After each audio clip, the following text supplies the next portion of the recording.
A Fox News alert, President Trump nixing additional action against Venezuela, posting, quote, the USA and Venezuela are working well together, especially as it pertains to rebuilding in a much bigger, better, and more modern form their oil and gas infrastructure. Today, President Trump and some of the largest U.S. oil companies will discuss how to build back Venezuela's oil industry. They're going to go in. They're going to rebuild the whole oil infrastructure. They're going to spend at least $100 billion. And it's an unbelievable oil that they have and an unbelievable quality of oil and amount of oil. When they nationalized the oil industry in Venezuela, going back to the 1920s, American companies had invested billions. We built it. All of it. And then it was taken away from us. Stolen. It was stolen from us. I just took it back.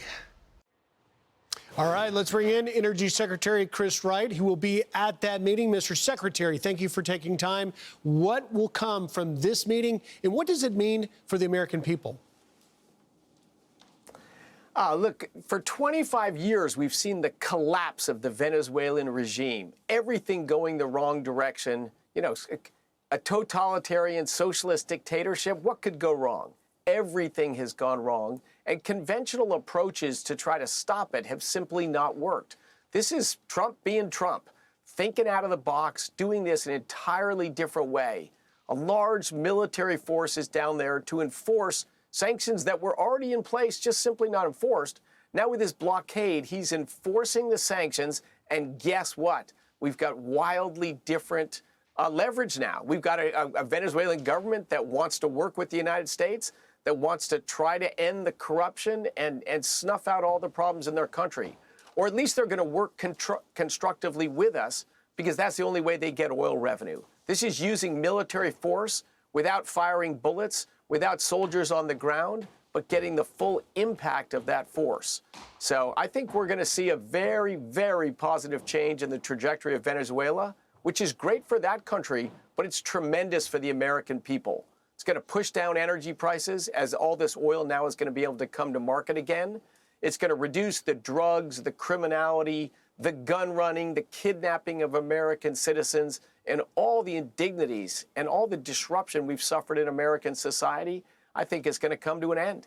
Well, and Mr. Secretary, Americans will be welcome to hear of lower gas prices. Let's go into this meeting that you're going to be in. The president said that he's going to need to subsidize these oil companies to do this. The state-run company PDVSA that runs the oil in Venezuela says it's going to take more than $50 billion to get the infrastructure back up and running. It appears actually it could take more than $100 billion. So my question to you is, does the president intend to provide direct grants to these oil companies that are going to do this, or will it come in the form of lower government interest rates in loans? Yeah, look, I think Griff, mostly this is going to be done with just business capital. Businesses are going down there because there's a different state of conditions on the ground. With this U.S. leverage, it's going to be a much easier place to do business in, and the oil resources are there. So businesses are going to go down with their own risk capital to make things happen. We might use the Export-Import Bank as credit support for large projects down there. That's a real possibility. But I have been deluged with companies interested to go to Venezuela, and so far no one's asked for money. What they want is the U.S. to use our leverage to make business conditions in Venezuela conducive for operations. So this is really going to be just President Trump changing the conditions so businesses want to go back in for business reasons. We're not twisting anyone's arms, telling anyone what to do.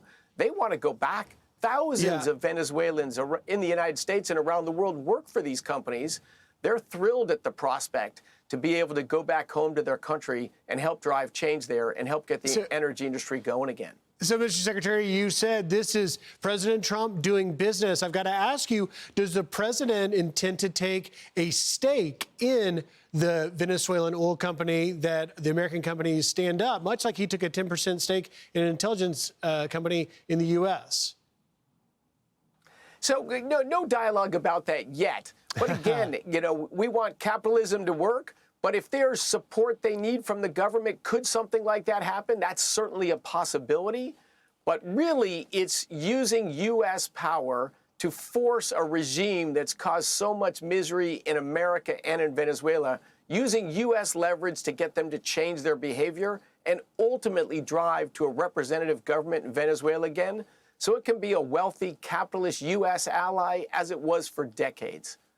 But Mr. it's Secretary, out-of-the-box thinking of President Trump to get us here. that it certainly is. We look forward to getting the details of the meeting, and we appreciate your time today. Please come back again and keep us updated. This is going to take years. This is a major undertaking. Secretary Wright, thank you for your time. Thanks so much. I'm Steve Doocy. I'm Brian Kilmeade. And I'm Ainsley Earhart. And click here to subscribe to the Fox News YouTube page to catch our hottest interviews and most compelling analysis.